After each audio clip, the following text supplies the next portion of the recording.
Welcome, ladies and gentlemen, Commodity TV here from the Invest in Stuttgart 2018, Germany's largest financial fair. And with me here this morning is a very prominent interview partner, Ronald Stöferle from Incrementum. He's a fund manager out of Vaduz and also Vienna. And he's the author of the very well respected In Gold We Trust report. Ronnie, good morning. Hi, Jochen, good morning. Great to have you here. Thanks for taking the time.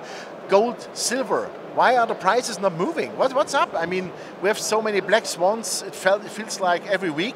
And if I see the tweets from Trump all the time and what's going on in the world, isn't that ridiculous? It is, but I think that it's also something that I'm going to say tonight. Life is all about expectations and managing expectations. And I think that people are expecting a bit too much from gold at the moment. That's actually something that my colleague Adrian Day said. Yeah. People are expecting too much from gold. We should not forget equity markets are still doing quite okay. Although we have seen some big warning shots the last couple of weeks.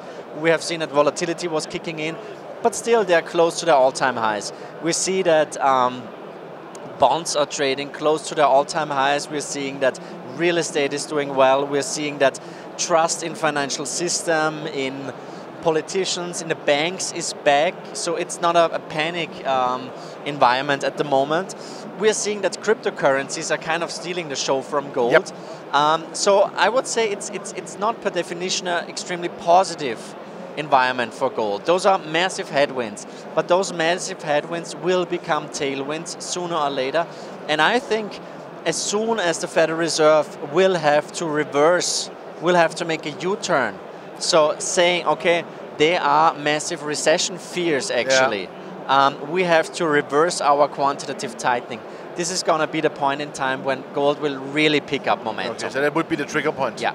Okay, so we look forward on that event, honestly. So gold, let's say gold and silver, we see also physical deficits on the one hand. Yeah. Normally, as I know, when you have a physical deficit, sooner or later the price will follow, right? What is your view on that? It is. I think we're seeing it in the gold market, but especially in the silver market, which looks... it should explode sooner or later, Silver not hot. Implode, but explode. Silver looks really, really interesting. And I think, you know, quite a lot of well-known money managers that I know, institutional money and so on, they're currently on the sidelines. Everybody is waiting for gold, taking out this massive resistance at 1370. And if we rise above that limit, I think there are no bigger resistances. So we can go easily to 1450, 1500 within a couple of weeks. So, and this is going to be the point in time when momentum kicks in, when there's big institutional money coming back into the sector. We all know that the gold sector is pretty big, but the silver sector is tiny. So when there's actually a momentum coming into the sector, I think silver will do tremendously well. We're seeing that the commitment of traders positioning is probably the most bullish in the last decade. And we're seeing that gold-silver ratio kind of bounced off this limit of 82. So I think silver is really even more interesting than gold at the moment. Super, perfect, great. As I know, you always do for the year like 10 theses. Yeah, so maybe we can talk a little bit about that, about your 2018 thesis. What was the most important? What happened already?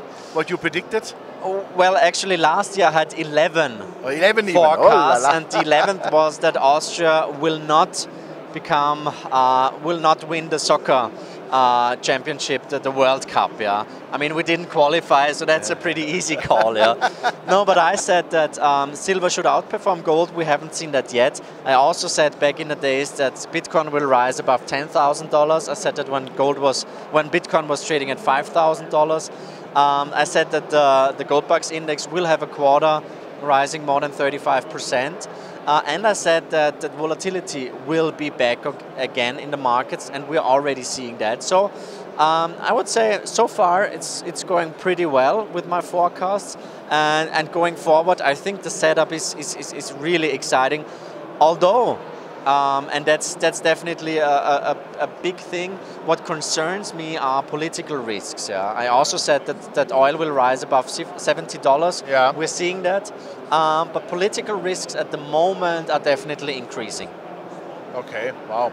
So if we summarize it a bit, gold and silver becoming hot, especially silver for 2018, is that a thesis we can put on? Yeah, I think so. I mean, we have seen the bottom in 2016. We had an interview then. We thought, okay, at this conference that we attended, we thought, okay, we mixed up the date because it was empty. Nobody was there. Since then, we have seen gold and silver quietly rising, and sooner or later it will really pick up momentum. Big institutional money will come back, and then it's really gonna be the best part of the party, I would say. Okay, so what prices could you imagine conservatively, or what targets do you have first? Well, I think that if we go above this resistance line, gold can go to 1450, 1500 by the end of the year easily. I think within a bull market in gold, the gold-silver ratio should go to 45, even 40. That would be quite common. So I can imagine silver trading at $40, $50 pretty easily. Although it sounds far-fetched at the moment, yeah. If there's really institutional money coming into the tiny silver sector, then it's fast. It can happen pretty quickly. Super, perfect. Let's hope that this happens. Ronny, thank you very much. Look thank forward you very much, Jochen. to your presentation tonight at the 5th Deutsche Rohstoff-Nacht, the German Resource Night. You are the keynote, and yeah, I didn't look it up before, so because I want to be surprised. Thank you very much, Ronny. Thanks. Great. Yeah, ladies and gentlemen, there was Ronald Stöferle from In Gold We Trust, the author, and also he's a fund manager from Incrementum in Vienna and in Vaduz. And yeah, you heard it, gold and silver, the precious metal, should have a comeback this year as they were rising silently by now, but silver looks really, really hot. In German we say geil. And so from that side, we hope that exactly this happens. $45 in silver, that's also one of my targets, honestly, when those markets really start to pick up. So check it out. Thanks for watching us, and bye-bye from Stuttgart.